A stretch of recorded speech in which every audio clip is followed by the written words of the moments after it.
Oklahoma Arbor Week is celebrated the last week of March. This is a time when citizens are encouraged to get outside and plant trees in their neighborhoods and communities. Now, the drought has had a particularly hard toll on trees, so this year during Arbor Week, not only should we think about planting new trees, but also assessing those that already exist in the landscape. The drought has caused severe dieback in many of our landscape trees. We also see trees stressed from the drought, and some have been completely killed. As I walk through my own neighborhood, I notice several significant hazards caused by this drought stress. There are a number of very large limbs overhanging driveways, streets, and sidewalks.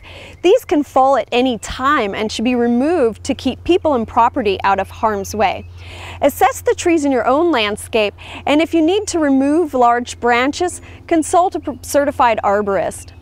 Another type of damage associated with dead and dying trees is fungal rot around the base of the trunk. Now, these fungal infections cause the wood to completely rot throughout the trunk. And a heavy wind can take the entire tree down because of that rotted structure inside. Trees heavily infested with the fungal rot cannot be saved. It's best to simply remove those trees from the landscape.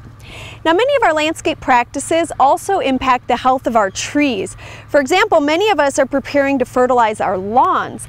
However, trees and lawns share the same soil profile, and it's important to remember that when we treat our lawn, we're also treating our trees.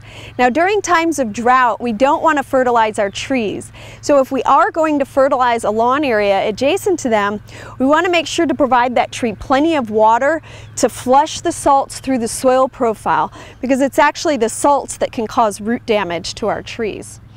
However, when we're in a time of drought, it's also best to limit fertilizer applications to our turf areas. Now, since Oklahoma Arbor Week is about planting trees, let's consider some ways that we can cope with drought stress during planting.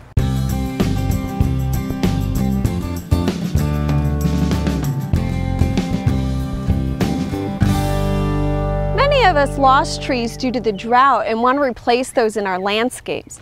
Now, I would caution any gardener to heavily weigh the decision to plant during a drought, as there are certain risks and considerations to make. However, it's always encouraged to plant trees every year to maintain a healthy urban forest canopy. We want to have a nice diversity of age and structure among our trees. And of course, the trees help protect soil from erosion, they can mitigate stormwater runoff, and provide us with shade. Now, when we're selecting plants during drought time, one way we can increase our success rate is to choose plants that are of small caliper. That means that the trunk diameter is small. We want to look for trees that have a 2-inch or smaller diameter trunk, and this will increase the rate of success in establishment. Another thing we can do to increase establishment is to select species that are well adapted to our area. The fact sheet Deciduous Trees for Oklahoma can help guide us in our selection.